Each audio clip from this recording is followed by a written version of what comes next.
Alright, so good day everyone. Welcome back to our SPM All Out 2.0. For today, we are having our second series, which will be focusing on two main topics. One is about our straight line, another one is about our speed and acceleration, as well as our graphs of motion, which these two chapters basically they will be out in your SPM quite frequently, right? So our idea today basically is just to go through some very small matters so that you can actually get the details and also the basic concepts of getting it answered correctly, and we'll just go through the problem solving questions later on. All right, so as I mentioned earlier, for our series today, these are the two main topics that we will be covering and sharing together. Our questions today are mainly covered from the past year trial papers, as well as some problem solving questions that may also be asked in your general SPM questions, right? So I've already divided this into two parts. The first part, basically, we will be talking about coordinations, gradient, and straight line, where these three topics, they will be incorporated and being asked in the longer questions, right? And for the second part, basically, is your lower form, speed and acceleration, as well as your upper form, graphs of motion, where these two topics, basically, they are the same. Just that under speed and acceleration, they don't really ask you to understand the graph further. But for graphs of motion, yes, you have to understand the graphs and how are you going to interpret the graphs information and do some description if there's any. Alright, so just bear with us for this evening, and we'll just go through these two parts together.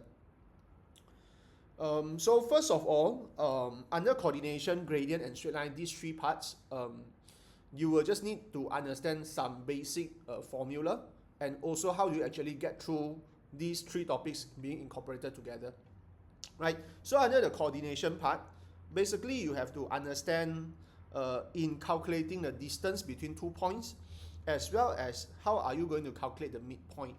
Alright, so basically distance is your Pythagoras theorem, where you actually learn in Form 1.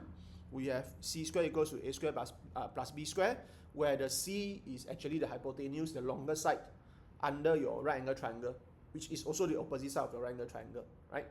Then for midpoint, basically it's the average of your two ending points. So we have our x1, x2 over 2, y1, y2 over 2.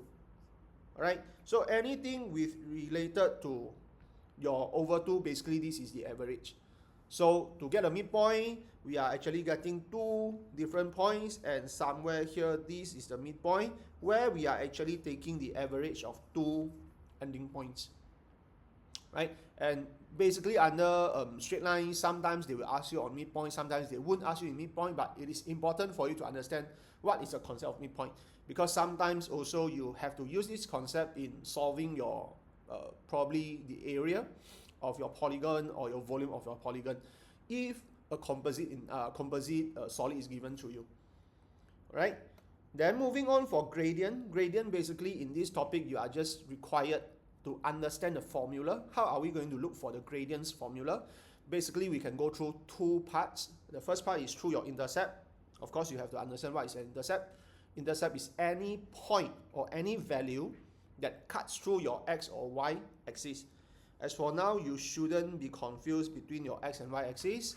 Any point or any value that cuts through these two particular axes are what we call the intercepts. Okay, if you are not given with intercepts, you can actually go through the gradient by checking through any coordinates through the point itself, right? Not necessarily you have to take the end point. It can be any point as long as the point lies on the line itself, right? For example, this part you have 3, 2. Over here, probably you have a 5, negative 2.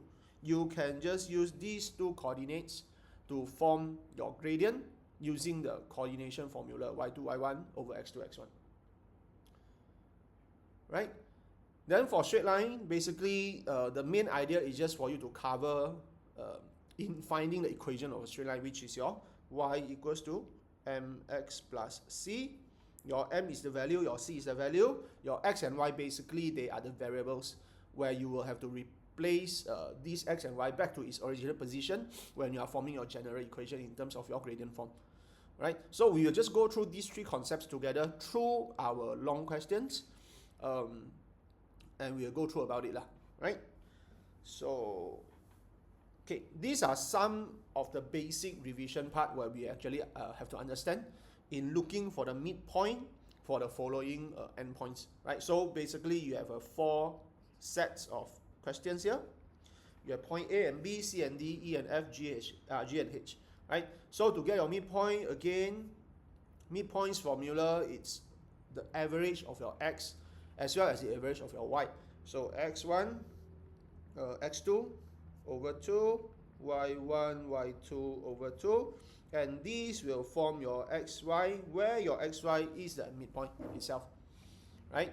So in this case, you can just put, for example, your 1 midpoint of AB, you will just form x and x. Remember, it is an average of the summation, right? So you have to add both together, then you average it.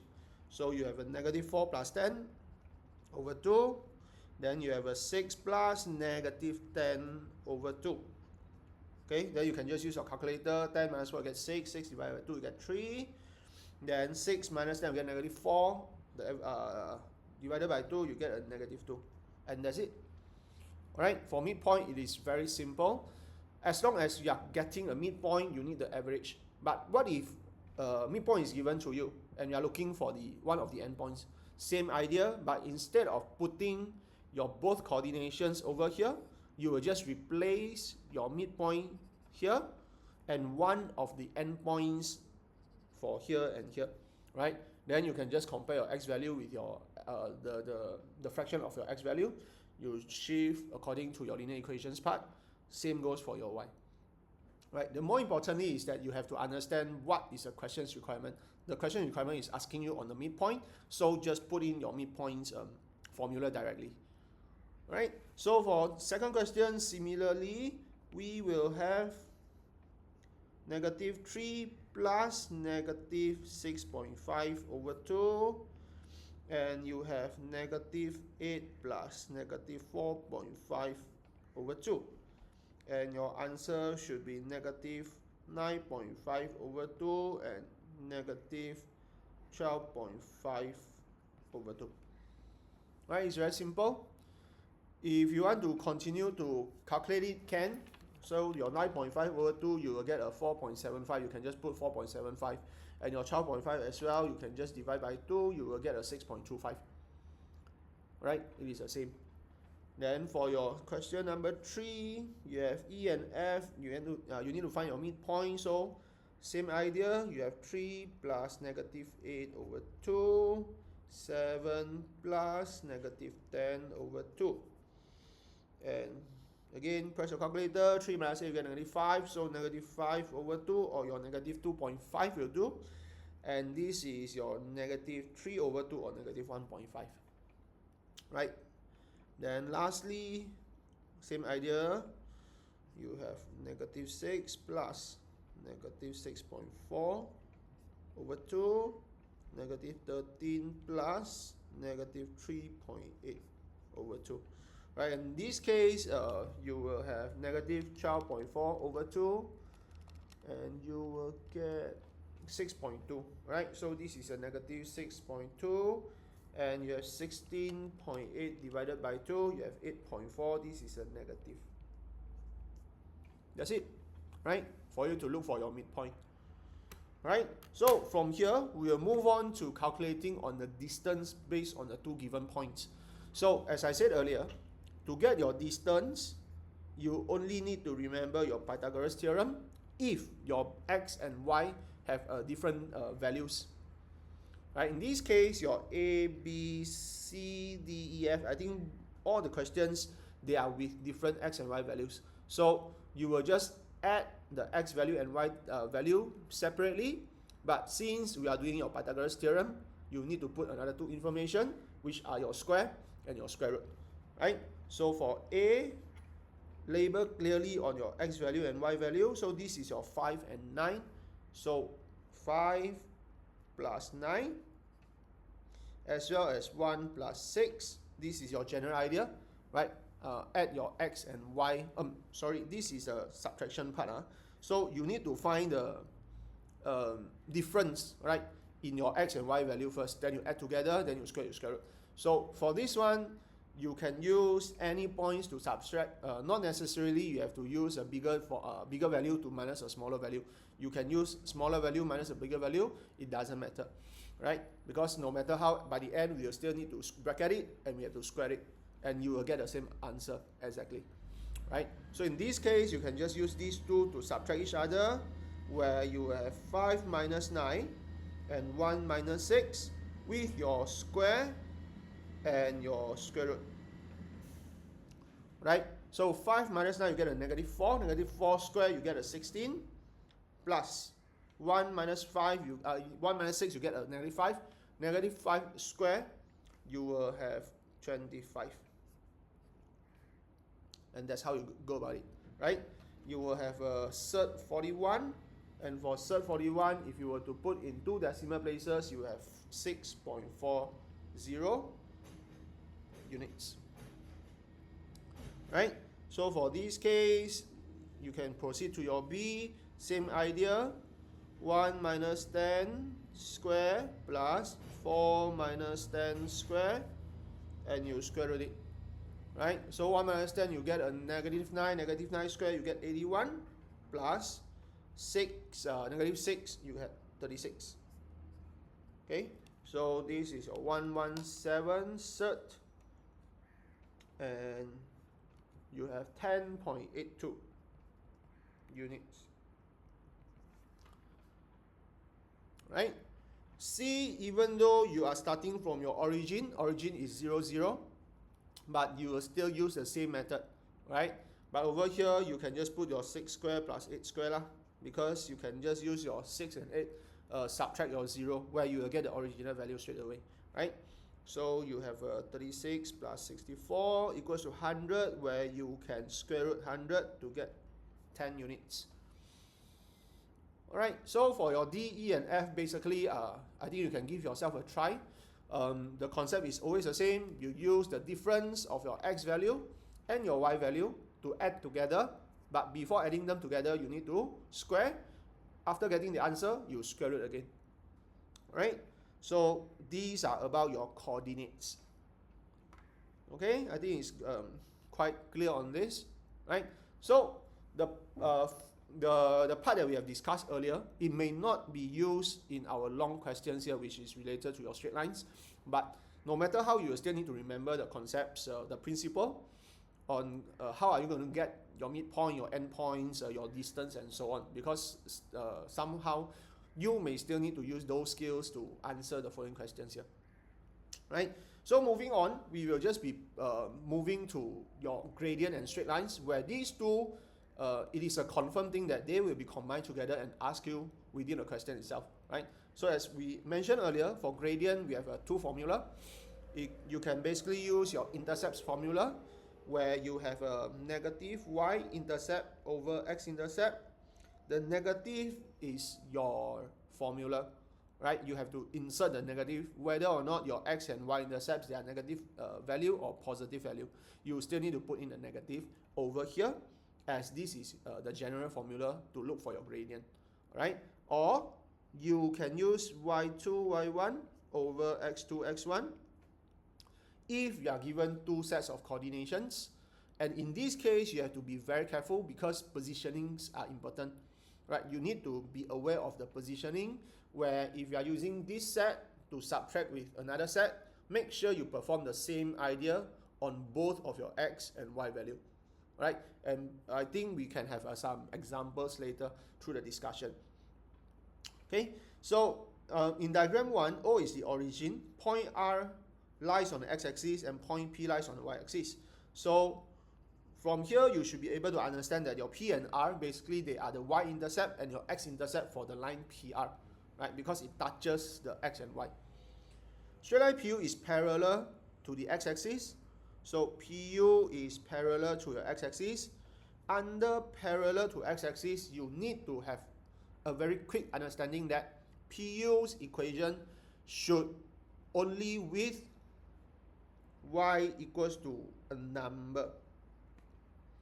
Okay, when it is parallel to x-axis, it means that it will never touch your x-axis, right? It will never intersect your x-axis, and that is why you can only have your y value, right? Because this is the only part that your line PU will go through.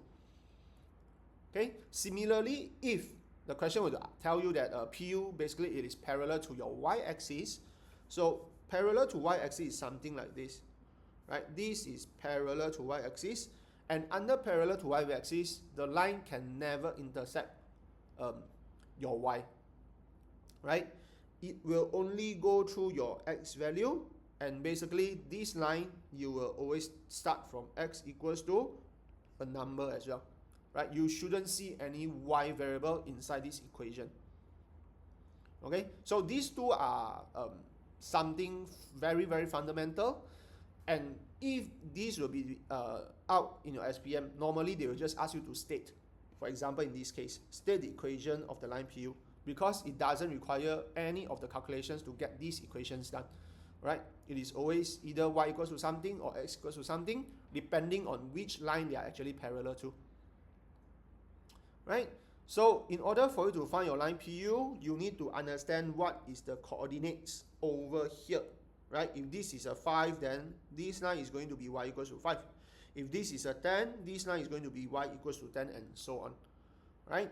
So to get your points here, basically this point is the y-intercept for your line PR, right? So in order for you to get your line PR y-intercept calculated, you need to remember under intercept, if y-intercept, you will have x value equals to 0, right? For example, again, as I mentioned just now, if this is being cut at 5, right?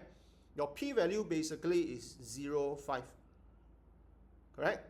If this is a 10, this will be 0, 10, right? Your y value will keep changing depending on the position that it will cut through.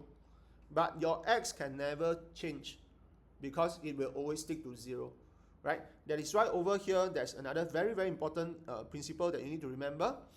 For intercept, okay, if you are looking for y-intercept, your x will always be a 0. If you are looking for x-intercept, your y must always be 0.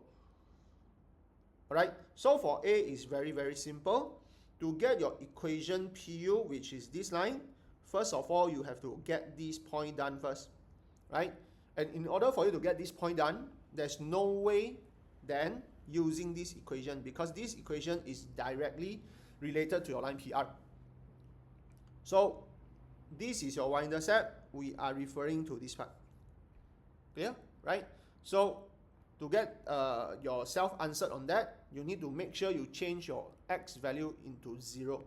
So given your x plus 2y equals to 14, when x equals to 0, your 2y equals to 14, and you just perform your shifting.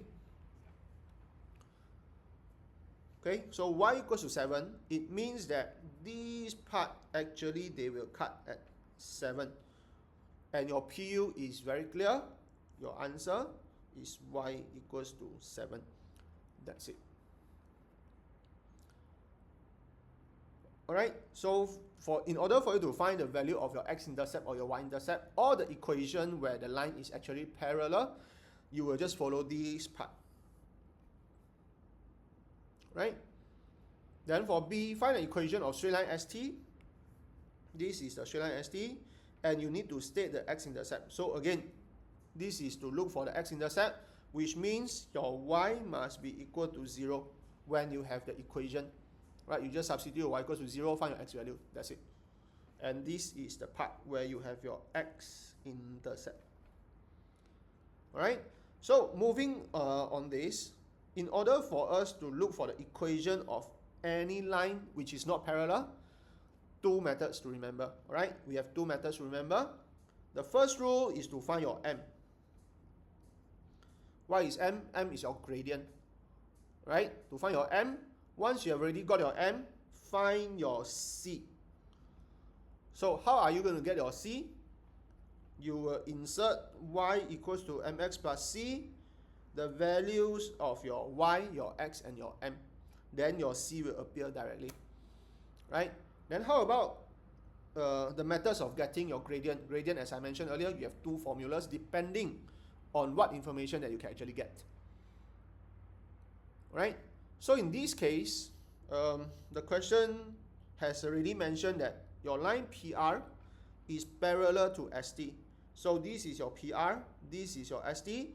They are parallel, and again, under parallel lines, what is the key that you can actually remember, right? Parallel lines, they will have the same gradient, right? Over here, you can't really find any gradient by yourself because first, your x and y intercepts are not given. Second, there are no coordination, two sets of coordination given to you. There's only one set, right? So basically, if you are given one set with no other informations, you can't proceed further, right? You can't proceed further. So in order for you to relate this with your PR, you can get the gradient from your PR. So where is the gradient part? Again, you may need to do some basic structuring. Y equals to mx plus c.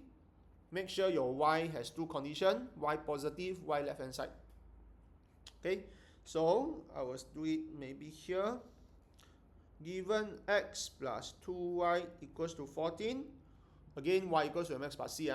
You need to shift away your x. You will have 2y equals to negative x plus 14. And 2y is something that I don't want, right? Again, my y can only have two conditions. Positive y, y left hand side. So this is a positive 2y. I need to change it to positive y. So everything has to be divided by 2. So negative x, you will have a negative x over 2 plus 7. In this case, if you are still confused, you can just put aside, you can break your negative x over 2 to become negative 1 over 2x plus 7. Right? This is even clearer because from here you can actually understand that your negative half is your gradient. Right? So in this case, you know that your gradient of ST is equal to negative half over here. Right? And moving on to our second step, once you have already found your gradient, you need to find your y-intercept, which is a C. Okay, this part. So to get your C value, you need your m, you need your x, you need your y. These coordinate can be served as your x and y values. So given y equals to mx plus c, you just substitute whatever you can actually see. Negative 5 here, m is here, you have a negative half, x is 2 plus c. And you perform your shifting, right? So your c, you will have negative 5 plus 1. You get negative 4, which means this part is negative 4. Right? And from here, don't stop it because you need your equation, right? The question is asking you to form equation. So once you have your m value here, once you have your c value here, you just put a conclusion. Y equals to negative half x minus 4. That's it. Right? Again, if you want to mix your negative half and x together, what else can you put? You can just put y equals to negative x over 2 minus 4. Right? Both ideas are the same. You can combine the fraction with your x together, or you want to separate it. Right? It doesn't matter. Okay? And in this case, we are not done yet because there is one more additional question being asked. State the x-intercept. So where is your x-intercept? You need to form your y equals to 0. Right? So if y equals to 0, you will have 0 equals to negative 1 over 2x minus 4. Then again, do your shifting. Right? Half x equals to negative 4. Throw away your half. So x equals to negative 4 multiplied 2. You get negative 8. which means over here you have negative 8 to cut through at your x-axis, right, which is also the x-intercept lah. Right, so these basically will give you around maybe 4 marks, right? The stating part definitely is a 1 mark thing lah, right? Then basically for your B, maybe it is a 3 to 4 marks over here. Okay, so to understand the straight line, it is not really difficult. You just need to follow the steps, and of course some basic principle you need to remember. For example, like as I mentioned just now, in regards to the intercepts, in regards to your parallel lines, you have a few principles to be remembered, right? So perhaps we can just move on to one more questions here. Right, there are a few questions that I'll be sharing today. Okay, so in diagram 3, OABC is a trapezium. Trapezium, you should know over here is a right angle triangle, line, which is also a perpendicular line lah.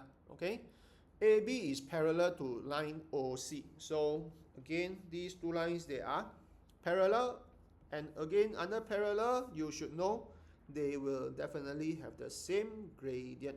Right, these are a few of the first, very first thing that you can actually highlight, and you can just put a remark, right, on your question paper to remind yourself, okay, this is a same gradient thing, then same gradient I can relate whenever I need it, right? And in order for me to get the gradient part, I can use any of the formulas depending on what information is given to me, right? So given that the gradient of the straight line OC is 3 over 4, so gradient is 3 over 4, which will apply here as well. And O is origin, find the value of H. So from here, to compare your gradient value, again, gradient you can form by using any of the informations, any of the formulas, whether or not you are using intercepts or you are using coordinations. Right? In this case, it's not really preferable for us to use the intercept, because your origin, your x and y intercepts are zeros. It basically means nothing over here. Okay, so for this part, you will have to use the coordination, because as I mentioned just now, this is a 0, 0. You can just use these two to subtract in order for you to get your gradient, right? So gradient OC equals to 3 over 4. If you are confused whether or not you need to use your O minus your C or C minus your O, for me, you just follow whatever that you have written, right? If you are writing on OC, you just use your O minus your C, no matter what, right? Regardless whether the values are big or small, just follow O minus C. And you need to start from Y value first. Okay, so in this case, O minus C, I have 0 minus H over 0 minus 8 equals to 3 over 4. Okay, so 0 minus H, you get a negative H. 0 minus 8, you get a negative 8 equals to 3 over 4. Negative, you can cut, so you will have this part. Okay, and over here, you can do your basic cross multiplication to get your H value, or you can just by comparing. 4 to 8, you need to multiply by 2, so same goes for your numerator. To get your H, you will use 3 multiplied 2 equals to 6. Right? Then for B, equation of the straight line AB. Okay? Straight line AB, you need equation. So for you to find equation, you need your M, you need your C. Right? Over here, M is already given because they are parallel. You will know M equals to 3 over 4. And how about your C? You need your X, Y, and M to perform together. So Y equals to MX plus C. This is your Y and X. So 8 equals to 3 over 4. X is 2 plus C. Right? Then again do your shifting. In order for you to get your C, you will use 8 minus 3 over 2. Okay, so 8 minus 3 over 2, you have 13 over 2. And since they need equation, you just put a conclusion, y equals to 3 over x plus 13 over 2. Right? Then for C, the x-intercept for the straight line AB. So x-intercept, y equals to 0. Right? These are the few information that you can straight away come out from your mind to get this done. Okay? So y equals to 3 over 4x plus 13 over 2. If y equals to 0, you have 0 equals to 3 over 4x plus 13 over 2. Then again, perform your shifting. Okay?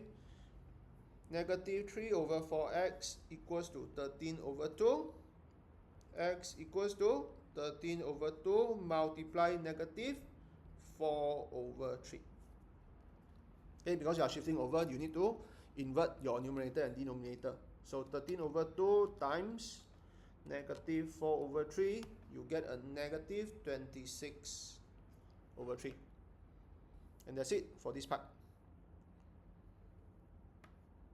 Right? Okay, so over here we have another examples to be discussed. This is about your parallelogram.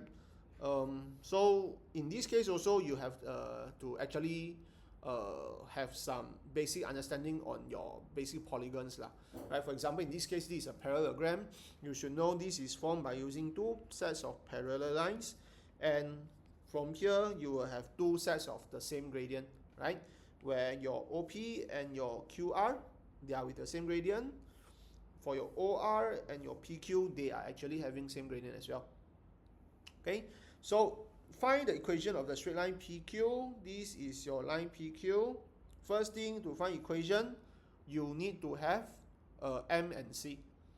Right? For PQ, you can't really find your M, but over here OR, you are able to find it because your origin itself, it is a set of coordinates.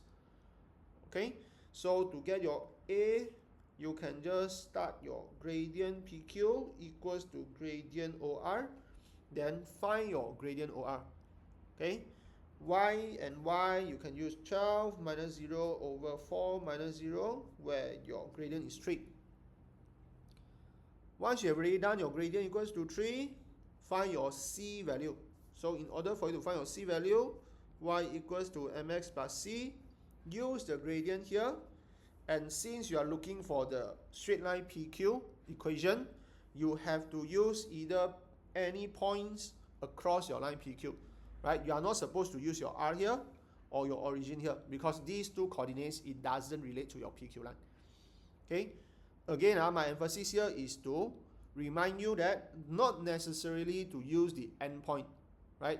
You can use any point as long as you can find the information across the line PQ. Any points can be used, right? So since over here there's only one set of coordinates given to us, you can just put in negative 6, gradient is 3, x is 3 plus c. So c equals to negative 6 minus 9 equals to negative 15. So y equals to 3x minus 15. Done.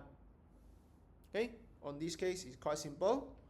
Then for B, you need to find the y-intercept of the straight line QR. So QR is here. This is your QR.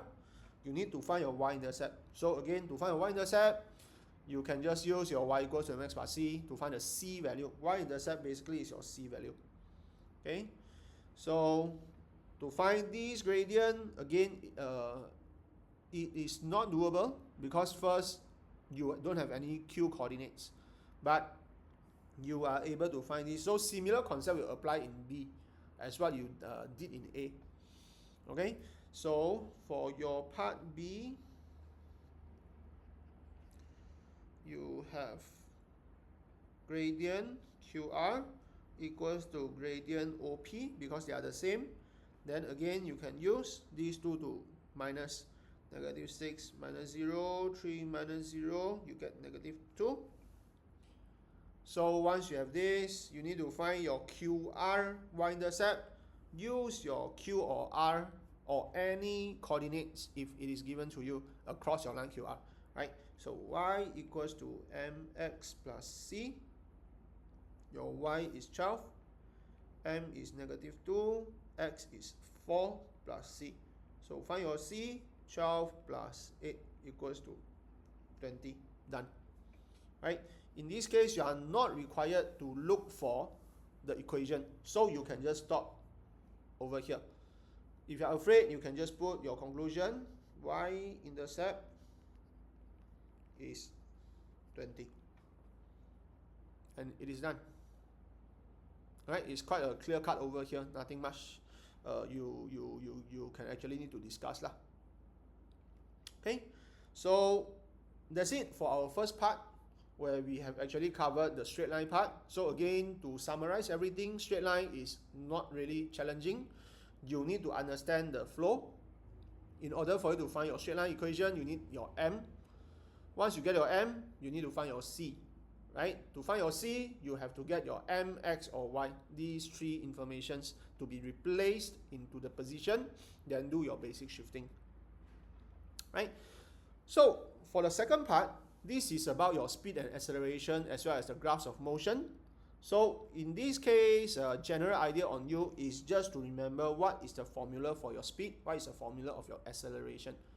Right? You can use a triangle method to remember, or you can just try to remember the general speed and acceleration formula first, then only slot into the triangle itself.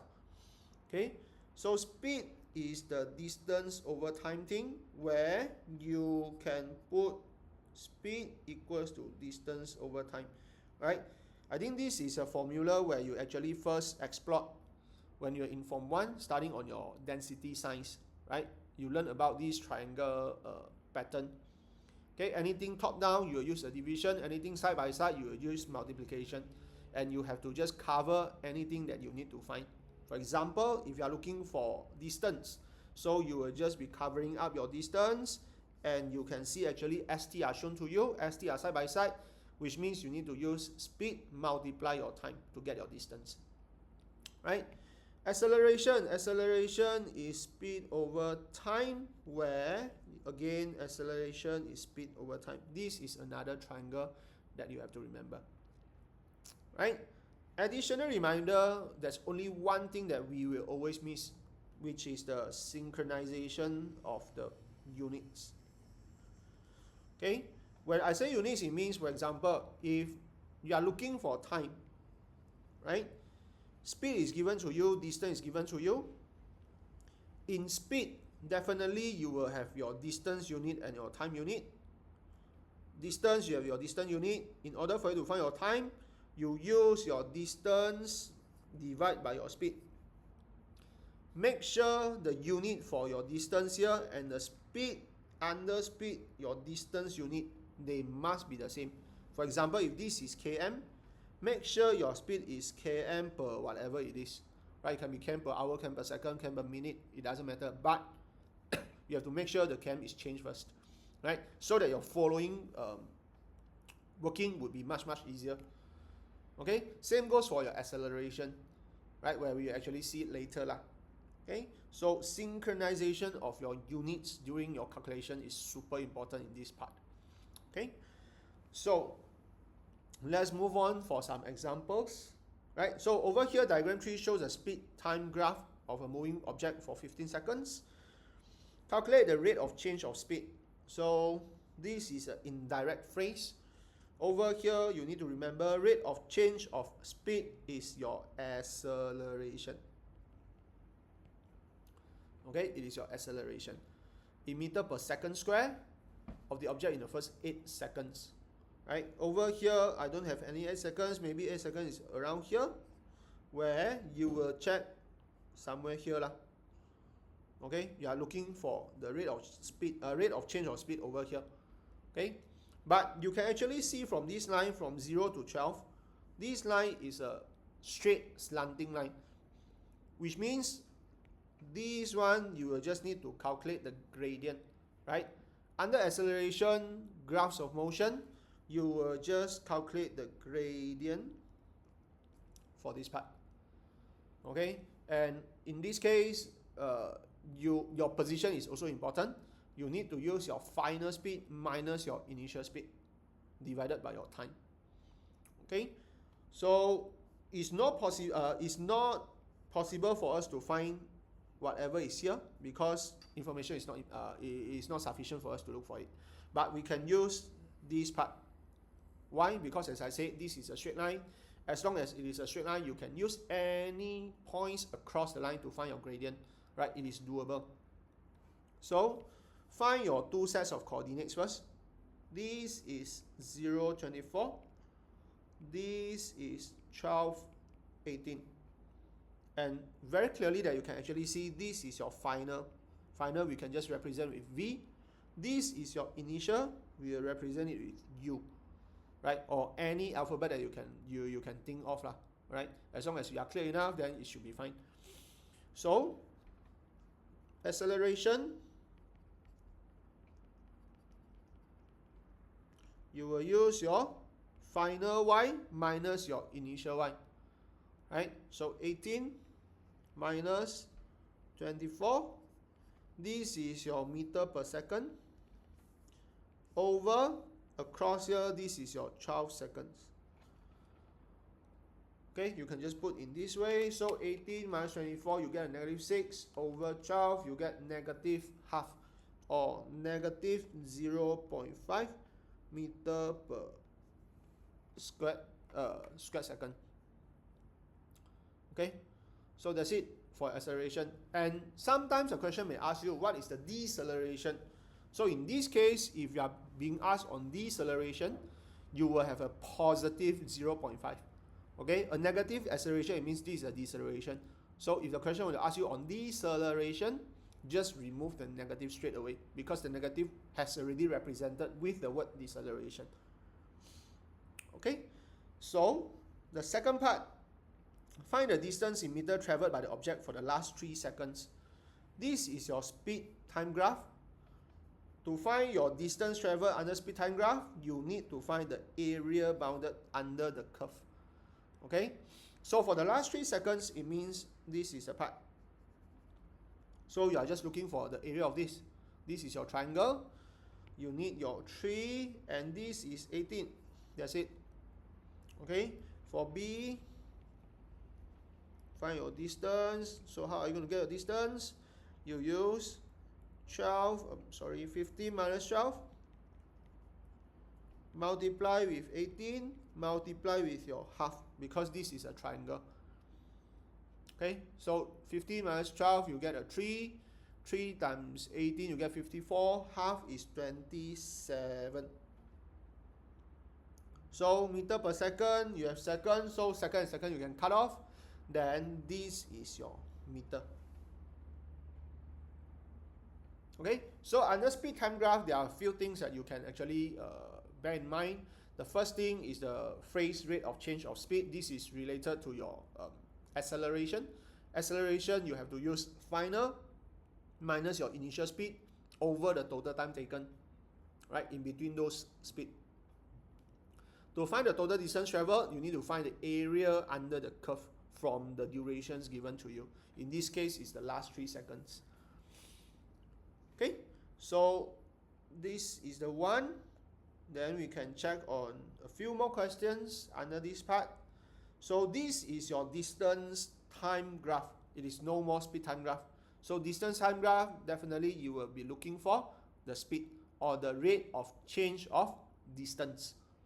Okay, so in this case, you need to find, maybe let us read through the question first. So graph OPQR represents the journey of a car. So this is a car from Putrajaya to KL. So this is Putrajaya, this is KL, right? Because this is represented with distance. So whatever is there, you need to follow the sequence lah, right? Then graph MQN represents the journey of a bus from KL to Putrajaya. That's why you can actually see it starts from KL.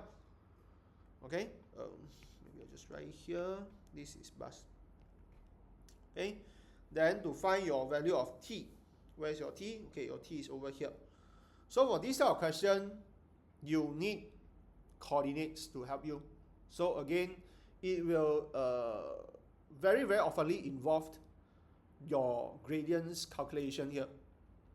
Okay, So in this case, you will just have this line comparing these points, and these points. So this is a 040, this is a T20, this is a 25, 0. Okay, you can just use these three coordinates to compare with each other. For example, you can use your gradient Mn equals to gradient Qn, or gradient Mn equals to gradient Mq, or gradient Mq equals to gradient Qn. Anything will do. Then you can just perform again your basic shifting to get your T value straight away. Right? So in this case, I may be using gradient Mq equals to gradient Mn. Then we just perform the gradient part as what we used to do. Right? Mq, I can use M minus Q, so I have 40 minus 20 over 0 minus T equals to 40 minus 0 over 0 minus 25. Okay, so I have a 20 over negative T, I can put it first, then I have a 40 over negative 25. Okay, in this case, if you are confused between the changing part, you can just do your cross multiplication as well. So negative 40T, you will have 500, negative 500, sorry. Okay, so negative T times 40, you get negative 40T. 20 times 25, you get 500, but this is a negative part. Okay, then for you to get your T, you just do your division. That's it. Okay, you have 12.5. So this is a 12.5. Settle. Okay, so T, this is minutes. You can just put it minutes to find your final answer. Right? Then the car stops at a bus station. So car, we are referring to this line. Stops at the petrol station. State the period in minutes. The car stopped. So under distance time graph, the stopping part is represented with the horizontal line because the time is passing by. Right? The time goes on, but the distance never change. So in this case, this is the part where the stationary happens. So 12.5 and 10 is actually a 2.5 minutes. So stating, right? Stating normally will give you only 1 mark in this case, right? Then calculate the difference of the average speed between the bus and the car. So average speed, to find your speed, you use distance over time. Okay, so you need to find the difference. You just find the speed of your car and speed of your bus, then you subtract it. Okay, for your C, speed for your car. So this is your car. Both I've already traveled for 40 km, but this one they take 30 minutes. Okay, you can just put in 30 minutes. So 40 over 30, you get a 1.33. So maybe you just put 1 and 1/3 okay, or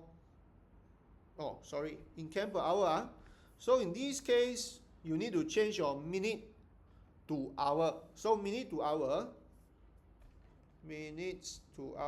you need to divide by 60, correct? So in this case, you can just put original 30 because it has already taken up 30 minutes. Straight away use over 60, then change to hour. Right? This is a part where you can actually you have to actually remember on this. So 40, 30 over 60, you get 80 km per hour for the speed of the car. Same idea will go when you are calculating on the speed of the bus. So speed for the bus, same thing, 40 km. Then this is 25 minutes over 60, then change to hour. Okay, so 25. You have 96 km per hour. And don't forget to subtract it because difference, right? So difference is 96 minus 80. 16 km per hour. Right?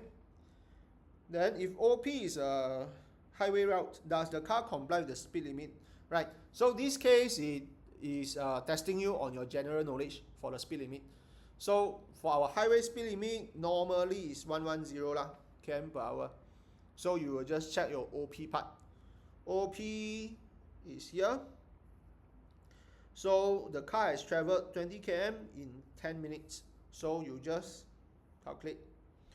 So speed 20 km for 10 minutes, so 10 over 60 hour. So 20 over 10 over 60, you get 120 km per hour. So basically it exists lah. So does the car comply? No, because the speed limit is 11 km per hour. The car has exceeded by 10 km per hour. Right? Sudah melebihi 10 km per hour in this case. Right? And again, for the explanation part, you can just use your own words to do the explanation. Okay? For this. Right? So maybe we move on for 1 or 2 questions in this case. Right? So come back to our speed time graph.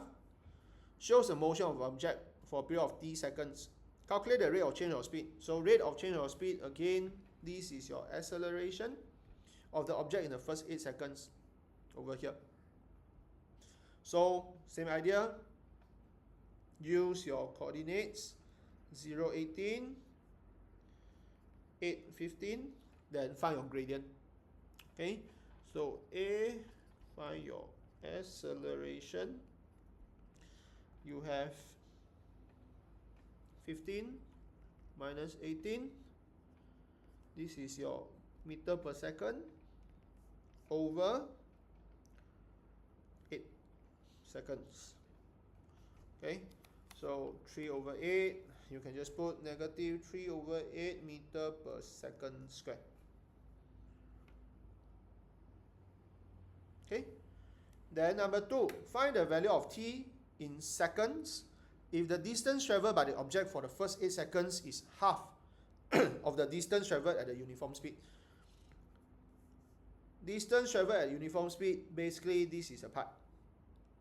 Okay, this is same speed, because as the time is going on, you remain at 15 meter per second.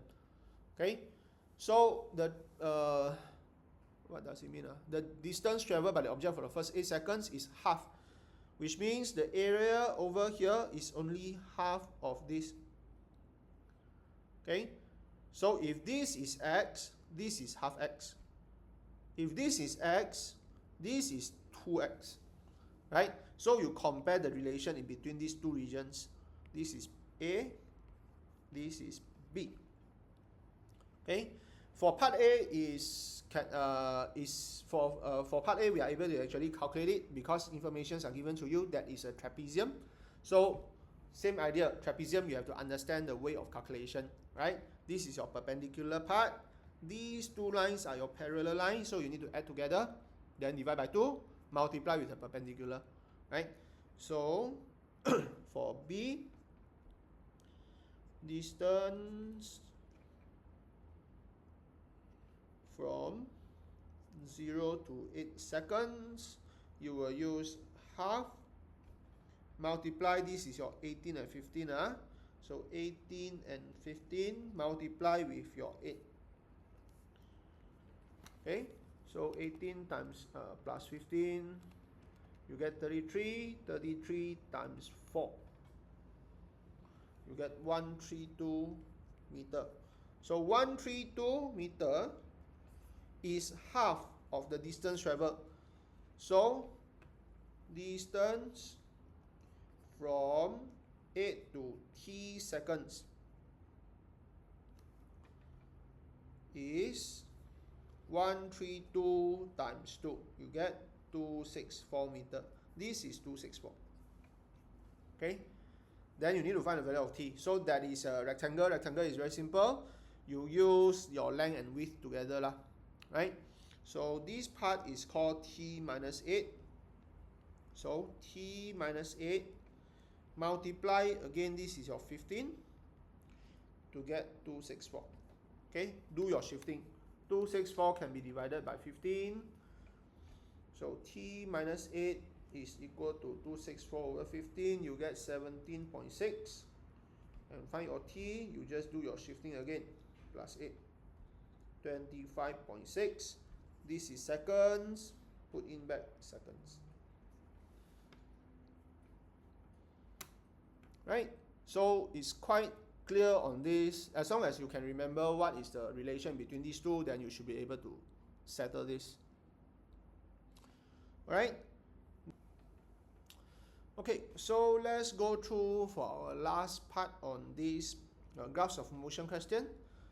OP represents the motion of your H, so this is the H part.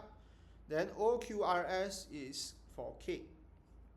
Okay, state a uniform speed in meter per second of the particle K. So uniform speed, this is the one, and they are checking on the speed, not the duration. So you should take 16, right? The Y part. This is your 60 meter per second. Done. Okay. In t seconds, the difference in distance traveled between h and k is 24 meter. You need to find the value of t. So this is the k region. Okay, this is the k region. Then you have another h region here. So from these two parts, you can actually see your k is bigger lah. So 24 is over here actually, right? The difference, which means after deducting each distance, the balance is 24. So you can just use the idea of trapezium, where you have OQRS, okay, the particle K movement, minus your right angle triangle, which is the H, equals to 24. Okay, so for trapezium, you have half. Then you need to plus the two parallel lines. This line is what we call a t minus 12 because t is still remain as unknown. And over here, everything is t lah. Okay, so I have t minus 12 multiplied with t. Plus with t, because this is two pairs of parallel lines, so I need to plus with t. Then multiply with 16. Right? Minus the triangle. So triangle is half, and again I have 16. Then this part is also t, equals to 24. So this is the general idea that you have to form first. Okay, so half t plus t, I get the 2t minus 12, 16 minus 8t equals to 24. Okay, then you can just multiply, or you can just simplify your first part here. You should have, let us check. You should have 16t, right? Because this one you can simplify. Then minus 96 minus 8t equals to 24. Then you just perform again your shifting part. 16t minus 8t, you leave with 8t. 24 plus 96, okay, you get 120. So t 120 divided by 8, 15 is the answer.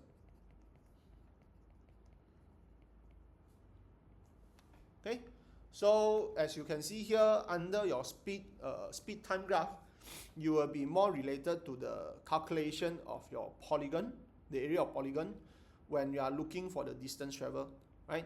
So besides looking for the general idea of your speed acceleration formula, you will actually have to understand and try to perform correctly on the calculation of the area as well lah, right? So I think for this part, we have actually come to the end for our series today, where we have covered two parts, right? To sort of like a short revision. where straight line is important because most of the time it will be out in your long question. Same goes for graphs of motion, where you will get questions ranging from probably 4 to 6 marks or 4 to 5 marks over here. Alright, so as usual, I'll be giving you a link for you to try some additional questions with regards to our past year SPM or past year try SPM, right? And for our next session, we will be moving on to variation and also metrics, which also is a compulsory questions that you will see in your SPM, right? So I think that's it for our part this evening. Thank you for your time. And again, I'll see you for our third session.